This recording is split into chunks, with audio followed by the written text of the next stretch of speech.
traditional rules of dancing. Yeah. All right. What did you bring?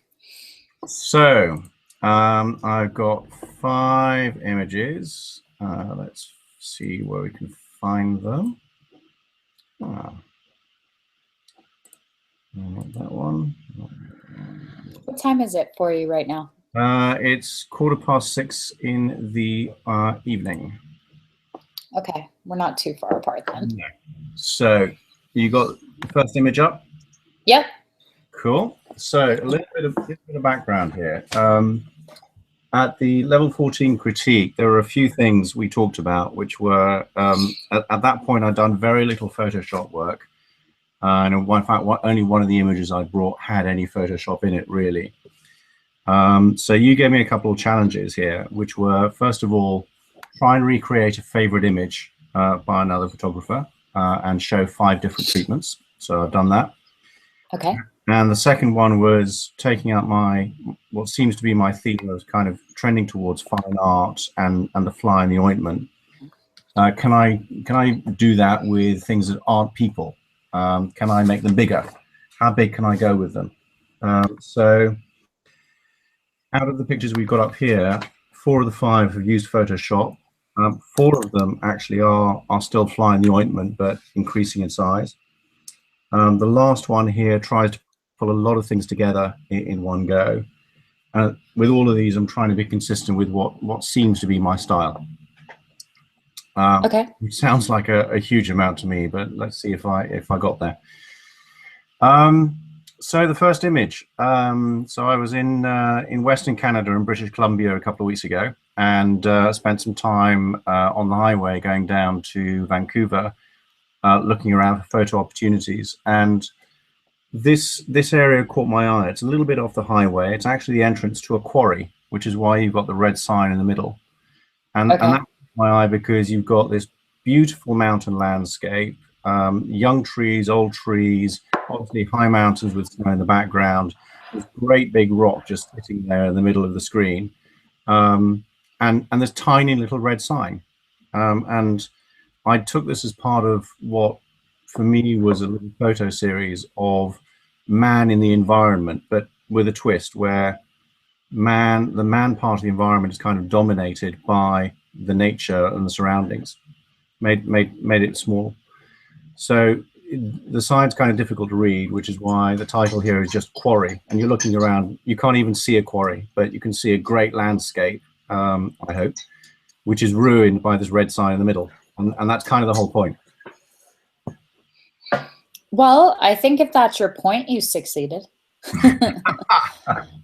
So looking at it objectively, and my general goal is always to look at it and take it in without explanation, because that's how most people see our work. And even when we spend the time to write what we were after or what the thought was behind it, 90% of people won't read it. They'll just look at the image and go. So were this any other image with any other purpose, my first piece of critique would be to Photoshop out that sign because it's destroying it.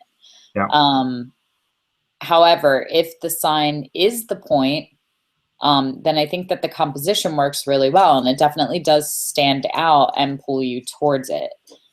If we're going to make our little fly in the ointment thing, though, about the sign, and it is a sign, then I do feel like the sign should be somewhat readable, especially because we're not in the quarry and we can't see the quarry. So it just looks like we just picked an inopportune spot to take the photo, or that the sign got in the way. So I'm not sure that this would work as is without people knowing the premise beforehand of the shot. Now, if you had a series of images that was like, you know, nature destroyed by human beings, then I think that you would start to have a theme that people would start to recognize it, but I'm not sure that the story is strong enough by itself. Yeah, which is fair, I think. And when I originally posted this in the cohort, it was as part of I think a 6-image set, specifically with that theme in mind. Right. The next picture will make it clearer, or at least make it much more obvious. Okay. As far as the fly in the ointment, though, I think if we were going to go in a different direction, that you actually have a couple other options, either with the boulder being Mm-hmm. the focus, but the thing that actually grabs my attention is this sort of decaying trunk that's up on the hill on the left side.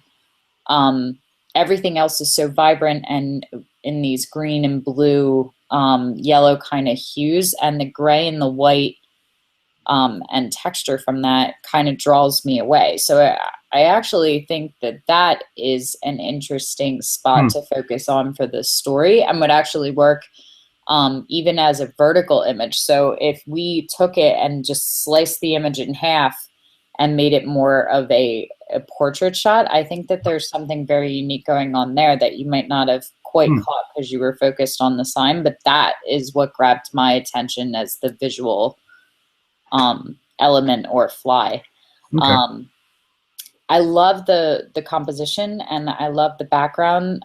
The mountains, however, are so saturated blue and solid, and we're not getting a lot of texture that they almost look out of place to me. So that throws me off a little bit visually. And then the clouds are really thick and heavy. And then we have like these two white puffs here that keep grabbing my attention. And then down at the bottom, they're so heavy here and they almost change direction. So it's like going against the grain of the wood because everything else seems to be flowing up. So there's a couple elements here I think that become a little bit visually distracting, which might also be taking away from the idea of the sign being the focus. I love the concept of it. I don't quite think we hit the mark with this one, but let's see some of the others in the series and maybe it'll work better as a more of a supporting actor than the main role. Okay, fair enough. So, second image, and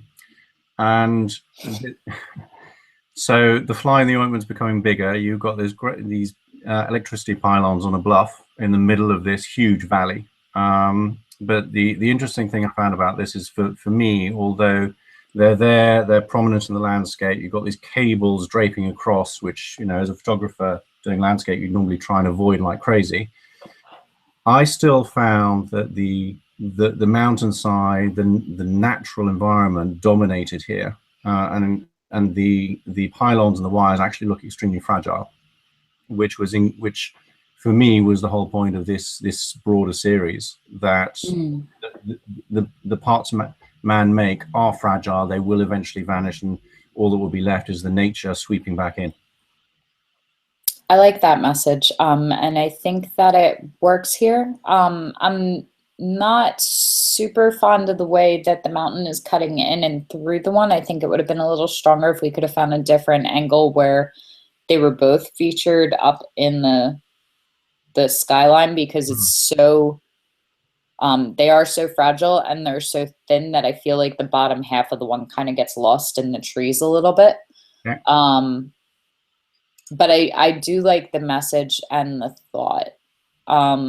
I love that you're experimenting with this series, even though I'm giving you pretty harsh critique. That's totally being trumped by the fact that you're exploring, because I think you're gonna hit on it as you start moving forward with it, and then we're gonna create these really powerful images with this sort of dichotomy between humanity in terms of our technological advances and our want to construct and create, and the part of us that is more connected to nature. And I think that this is a good blend of that. There's like, I don't know if it's lens flare or what we caught here, but there's like two little triangles sitting up in the clouds, almost like dead center in the image. Can you see them? No.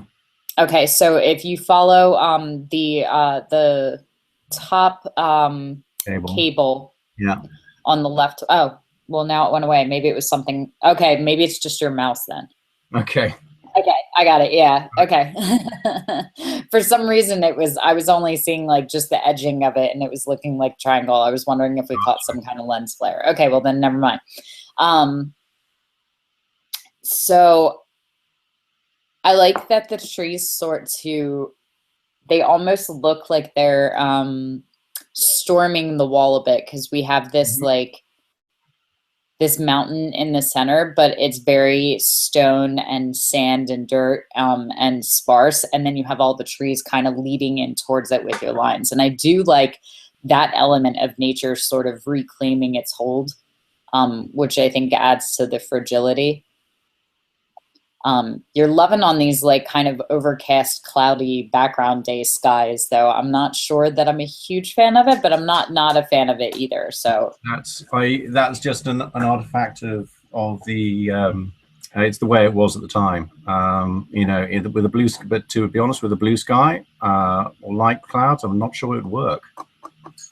I'm not either. It's not a critique in the negative or the positive. It's more just an observation that I've noticed that you, and maybe it's just the weather where you are and when you happen to get out, but you tend to bring a lot of these sort of overcast, overwhelming, cloudy kind of skies Hmm. in your Okay. landscapes. I'll maybe look to dial that back a bit so it doesn't distract. I don't think it's a distraction necessarily, and it's definitely not a negative thing. It's more just an observation. So it's interesting, I think, for you to pay attention to, whether that's something that you're just subconsciously drawn to, or whether that's just the weather where you're at. Mm. And but I think now, like, you'll just note it. Maybe it's just something that isn't even coming into the process, like the sky that's there is what's there Yeah. kind of thing. Fair enough. Okay, let's see the next one. So next one is kind of the biggest attempt at, can I make the fly? How big can I make the fly in the ointment? And here the message is surrounded. This is in the middle of London, in the city of London, and surrounded by all these buildings, by these tower blocks, by these fairly brutal 1960s buildings. There's this tiny little sweeping natural curve with actually a really large tree. And being mid-spring, it was very green and vibrant and still putting out buds and flowers. And this is a multi-image panorama. There's relatively little pixel level work done here. It's mostly straight as it was created with the crop. And for me, I think the message is consistent. I'm slightly frustrated with the building, in a sense, the buildings aren't big enough or dominating enough. Here, the balance is, to me, almost 50-50, and for the message to carry through, it should be a little bit less. Mm. You might be able to actually go back in and do the same thing, but I would play with some different lenses just for the focal points. Yep. To see if that will help sort of dwarf the tree a little bit in it visually, and give the illusion of it being smaller if that's something that you're after. I really like this one. This is my favorite that you've brought to level 19 so far. There's two signs that have like the red and blue in it that I think are really visually distracting, because they're the only red in the image, really. So you have this sort of monochromatic gray scheme with some beige and tans coming in with the buildings, and then all of this green, and then these random blocks with red and blue. So I would be very inclined to go in and just retouch them out, or at least select them and dull down the color so that they feed into the monochromatic feel, because they definitely aren't the focus points of the images.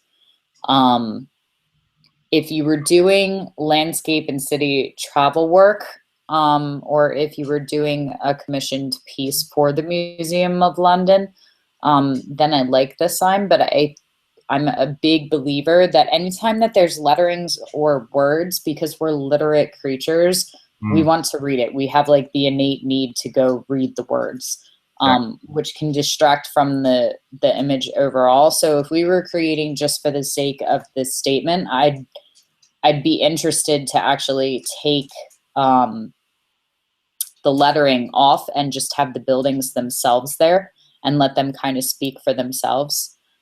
But I do love this sort of dichotomy in in everything that you have going on, because the buildings are very angular and they're very geometric and they're very chromatic with like this sort of blue and beige kind of feel. And then the only bright pop of color that we get is this very saturated green, which is very curved and sort of follows around. So I really like this sort of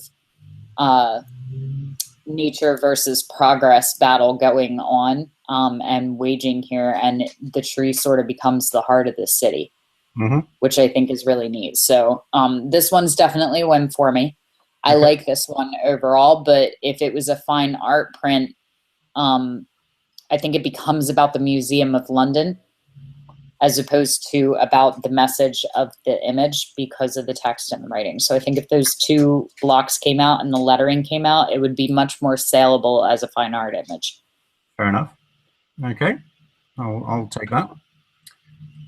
So then moving on, this is the image that you challenged me to recreate a favorite image, and I'd chosen something by Trey called Downtown Beijing After the Rain, which is an incredibly vibrant piece of work he'd done, hugely oversaturated pictures, and he'd done these really weird kind of blurred towers of light coming off the buildings. So I thought I'd have a go at recreating that effect using a couple of my cityscapes. And top left here, you've got my original shot, which is the Dubai International Financial Center. And in one shot, I had a go at putting on a speed blur as a layer and then just masking out gently the buildings. And that pretty much got a recreation of at least of the effect that Trey had. But because of the colors in the picture, which are mostly whites and oranges and browns, it's pretty boring. So well, okay, that's fine. But what else can I do with this to actually make it look kind of funky? Can I go in a different direction? And poking around on the internet, I came across a tutorial for creating these towers of light, which are basically double-sided Photoshop elements with a gradient in them. And I'd set them to pick up actually the color from the path blur in the back, which I then oversaturated. Started looking good. Then next iteration went down and said, okay, can I change those colors? And found that you can actually change the white balance even of this original speed blur back here, which then gives you these great blues and purples, which I said, okay, that's looking pretty cool. That's kind of looking Blade Runner-y now. But what's kind of missing? What's standing out on these buildings that I haven't got yet? And it's the red lights. So I thought, well, let's grab a red streak off the internet and just place it on in different sizes, different opacities, so it blends in with the tower effects and see what happens. Which came up with this image, which goes totally Blade Runner for me, and which I really love.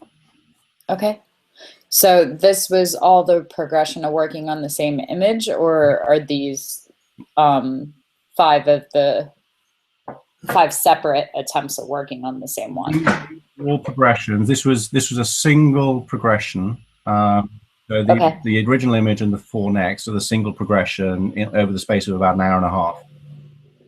So how happy are you with this overall? With the final image, it's got the fatal flaw of it didn't fit the brief. I didn't recreate the effect or anything near what Trey's picture was. I did create a piece of art of sci-fi imagery, which I'm really happy with, which was a happy accident. I came back to this about a week later and then said, look, I can have another go at actually doing the Trey image, which then gave me number 6. And this gave me exactly what it was: the oversaturated colors, the kind of streaks into the sky, crucially these blank spots here where the towers are, giving you kind of these hard edge towers of light going up into the sky. And so I really, really love that. Now, all of this is seeing how far I can take my Photoshop work, my understanding of processing, how I can use the layers and actually understand what's happening at the level of the slices of image I'm taking to create the effect. So I think you're right. I mean, if the goal was to mimic and get as close as possible to Trey's image, um, then it might not get as high a score. Mhm. However, I actually love that you got the idea of it. So we have these sort of vertical beams of light that are moving through the buildings, and it's picking up the colors that are available in it. I definitely think that we start to hit on the possibility in the last three images Mhm. as opposed to the first one, which kind of has almost like a misty, foggy kind of feel.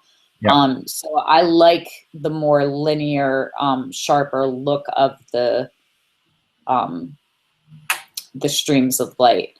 Mhm. Um, I like the red, but I also think that the red is just a little over dominating. Um, so I think maybe dialing the saturation down just slightly, or blending it just a little bit more. But I think that the red really pops and pulls all of the attention away from what is, when you're looking at the original image, a very Mm. small element of it. Okay.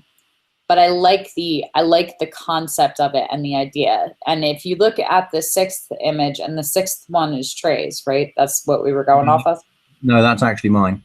That's Oh, okay. that's my second attempt at getting it with a more appropriate image. Okay.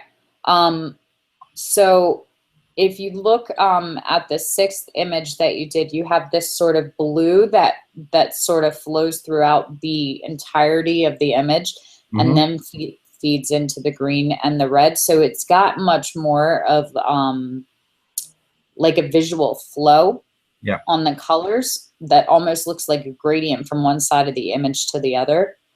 And then if you look at the fifth one, we have like pops of red throughout and pops of the blue, and it's very streaky. So I think like we're somewhere in the middle between those two Hmm. is the right balance. And I think it's just a matter of not having the red stand out so much. And part of the reason that it is because the red's very saturated and it's very bright, and it's on the opposite side of the color wheel.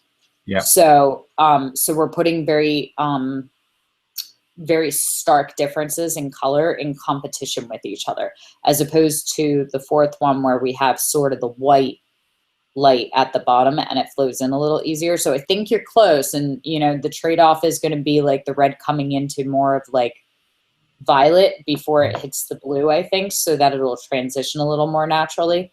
Okay. um but if you look at like the fifth one, like it flows very easily from like the white to the light blue to the darker saturated blue, and there aren't really cuts, where with the red I can sort of see like levels and lines of color where it's being cut horizontally.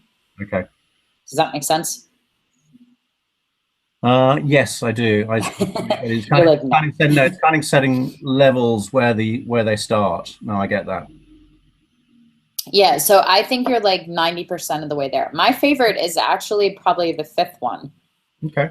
So I do like the elements of red. I just like to see the red sort of um, fade into the next color a little more softly rather than being the sharp lines. But I love that you pushed this and found your own way to create it, where you're still paying homage to the original inspiration image, but it's very clearly yours and your interpretation. That's ideal. Great. Okay. Okay, let's see the next one. So the next one tries to pull in a lot of the technical skills, a lot of the visual skills, kind of a lot of the fine art approach and the fly in the ointment all in one go. And so this is a day to night panorama of a hotel in Abu Dhabi opposite where I was on holiday a few weeks ago. And with the jet boats, and the jet boats they were using are just so incredibly noisy, and they annoyed me several times a day. So I thought I may as well get a decent image out of them. Uh, and these two guys came along racing one day, and I got one decent picture of them in full bright sunshine. And so the challenge for me was, okay, I can do one of these day to night panoramas across the hotel, give that a go, see if I can do it. But let's add in another challenge. Can I add in sort of my twist on it, and have the jet boats be the fly in the ointment, and almost have them racing through the image as it turns from night to day, reading it left to right. Mm-hmm. And I put a version of this up in the cohort about 3-4 weeks ago, and said, look, it's getting there, but the problems were the blending was quite harsh, especially in the sky. It didn't graduate as well as I wanted, and the jet boat selections, this is all 6 layers blended together. The jet boat selections were okay, but there were still halos and funny bits and so on. So I started again from scratch with all 6 images to get here, and this, I think, gets a lot of the way there. The blending for me in the hotel and the sky is seamless. The sea has the emphasis on left and right, which I wanted, and even the blending of the boats, because the way I'd selected it, I think works really, really well. The only place I'm not entirely happy is bang around the middle, which is of course where your eye is drawn. Right. It's almost there, not quite. But for a guy who's been using Photoshop for, I think, 5 weeks now, I'm kind of okay with that. Yeah, I mean, let's put that in perspective for a second. Like 5 weeks, this is pretty advanced stuff. I know people that have been doing it for years that aren't attempting these kind of things. So I think you are far, far ahead of the curve as far as your skill is going and your ability to pick it up. Again, I love that you're being bold and that you're pushing the envelope and learning. And I like the concept of the photo. I think that part of what we probably need to really like push it and have it follow well is more visual cues that it's night and it's day.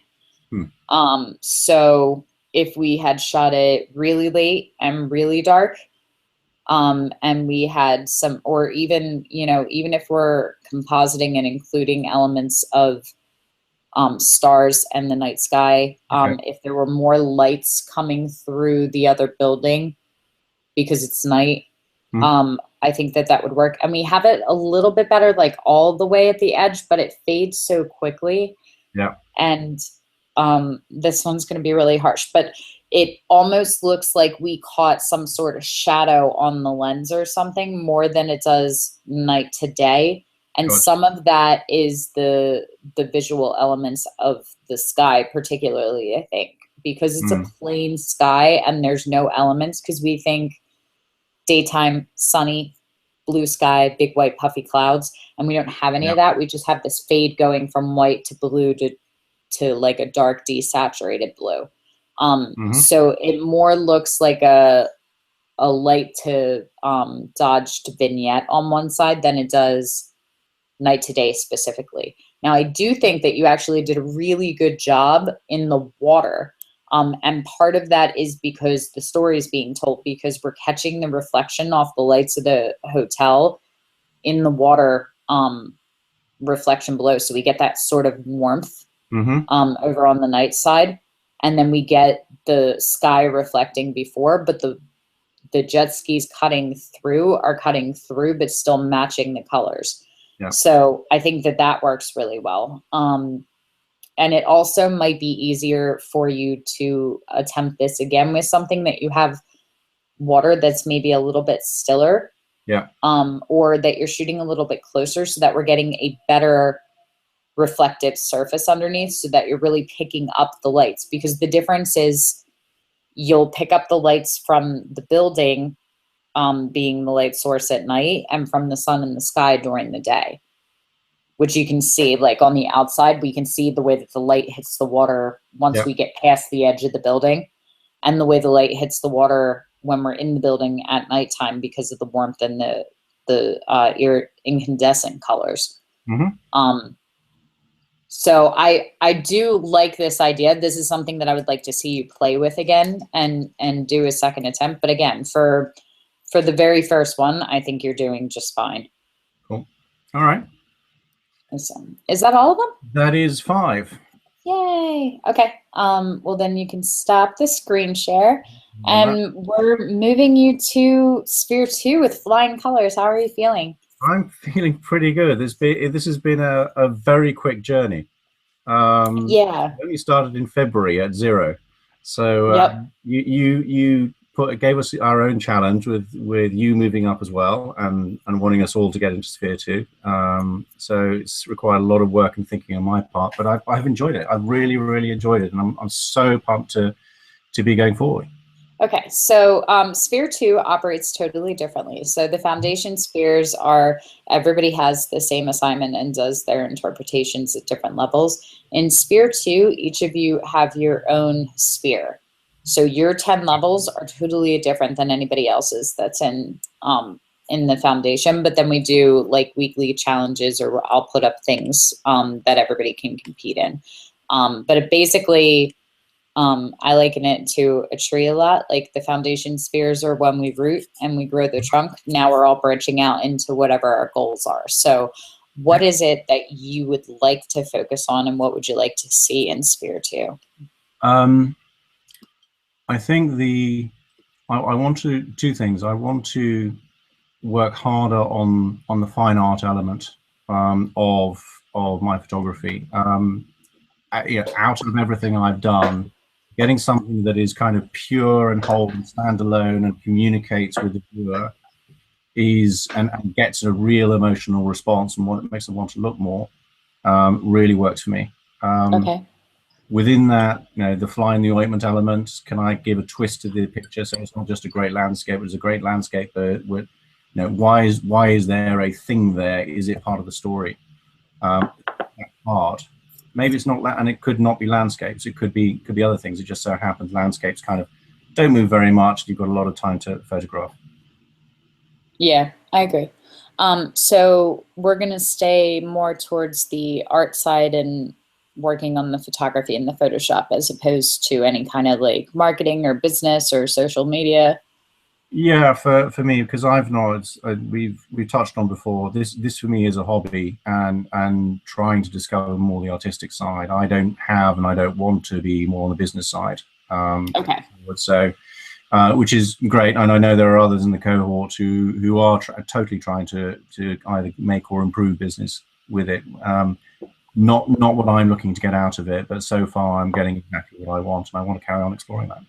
Good. Okay. Well, that's the idea with Sphere 2, is that the people that are looking to move forward and focus on their business and making it a career can. The people that are teaching can focus on their workshops and stuff like that. You can focus on Photoshop. Somebody else can focus on lighting, and we can just keep pushing the envelope. So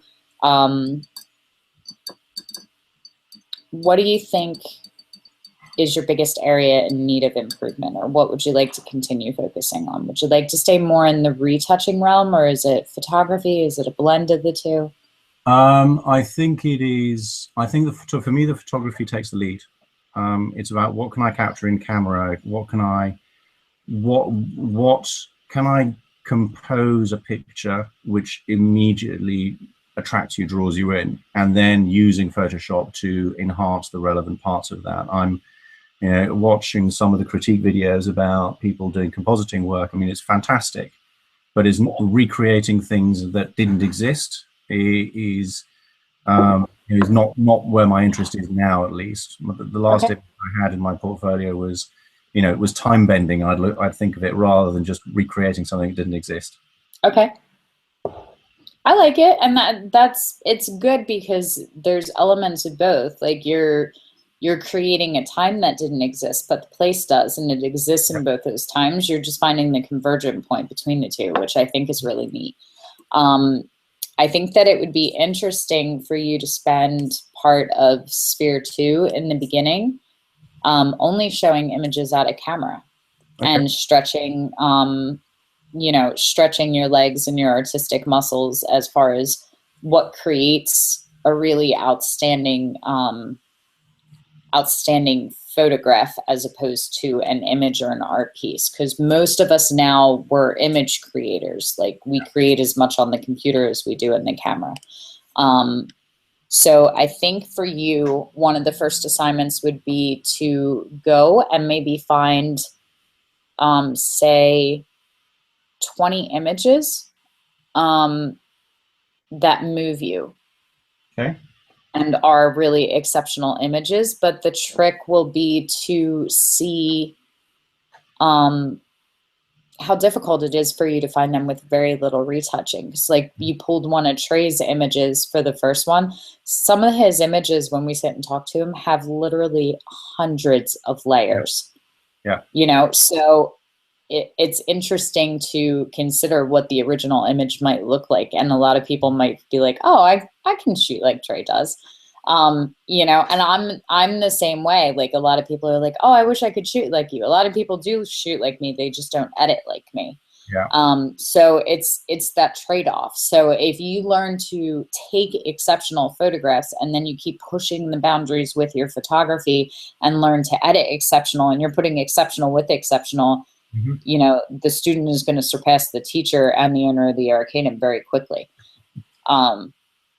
It was interesting watching the Becoming an Artist series, because he does exactly that. He, with each one, not that I'm trying to sell it or anything, but with each image sort of he does in the workshop, he takes shows you the original capture, and then walks you through the edit steps. And like you said, the amount of work he does on some of them to make them look the way they do, you know, these fantastic desert scenes, people walking up a dune. You look at the original and you're going, well, it's kind of okay, but it's kind of messy and it's boring and it's gray, and yeah, and then he does his magic on it. Yep. And it is, you know, being an artist is being a magician for a lot of it. So I think 20 images that are as close to out of camera as you think is possible, that still move you. And just, you don't have to write like an essay for each one, but just like a caption or a note under them with like what it is that moves you. Is it the composition? Is it the color? You know, like really just get in there and try to dissect what it is that's actually moving you as a photograph. And then when you get into Sphere 2 and meet some of your other fellow apprentices, you know, just ask them to weigh in too, because you have a very good collection up there between landscape and wildlife and flora and portrait and event photographers. So they're coming from a lot of genres. So I think you'll find that what moves one isn't what another person will notice, just because their frame of reference is different. So it would also be interesting to see if there's a clear winner as far as like, out of these 20 images, which one is your favorite and why, kind of thing, and see if there's resounding things, because that will help you too.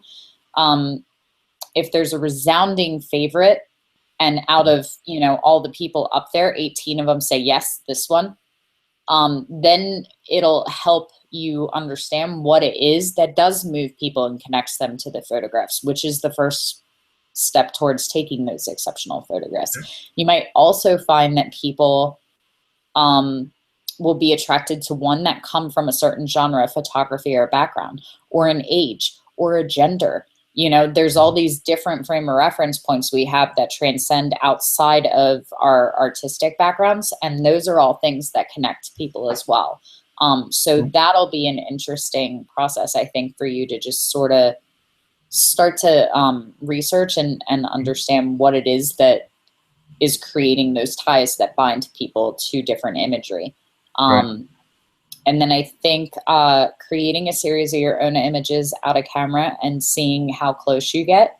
And then I think it would also be really interesting to have you do a couple of levels where you take one image and really press and push your Photoshop expertise and experimentation. But also see how much of a different emotion and feeling you can create around the image in post. You know, like that image at night is totally different than that image in day. So like things like that, you know, different lenses, different focal points, different times a day at the same shot. How can you change the feeling of it, essentially photographing the same thing what can you do in camera that's changing the emotional connection and energy of the photo? And then how far can you push your favorite image in post to be able to change that? That way you can start to manipulate and get the feeling that you're after. Does that sound on point? That sounds incredibly aspirational. Yeah. Okay. Is that intimidating? Is that a little? No, I love a challenge. No. Okay.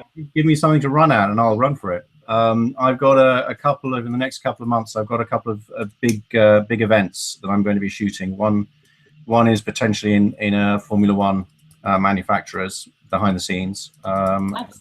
and the other one is a big gig in Somerset House, which is one of the great outdoor spaces in central London. Okay. I'm going to be the only photographer on stage. So we'll see if I can turn those into more of the fine art approach, or at least some of the images out of those. Awesome. I love it. Okay. Well, you'll go in and request a level up then. And then once you're in Sphere 2, there's a discussion board called Sphere Maps. You can go in and check them out and see what some of your fellow apprentices are doing. You're also allowed to steal levels. So if you go in and you check out, say, Bruce's, and you're like, oh, that sounds really cool, I want to do that, you can drop me a note and be like, I really want to do Bruce's level 23 and Sandra's level 27, you know? And then you'll go to the wishing well, and that is your first assignment. That is your level 21. So once you go in and you read, and again, a lot of them have already completed it, so you can see as far as they went. Once you're done that, then we write your whole sphere map for Sphere 2. So that's your first challenge. Lost you. Sorry. Am I back? No. I lost you now. Boo.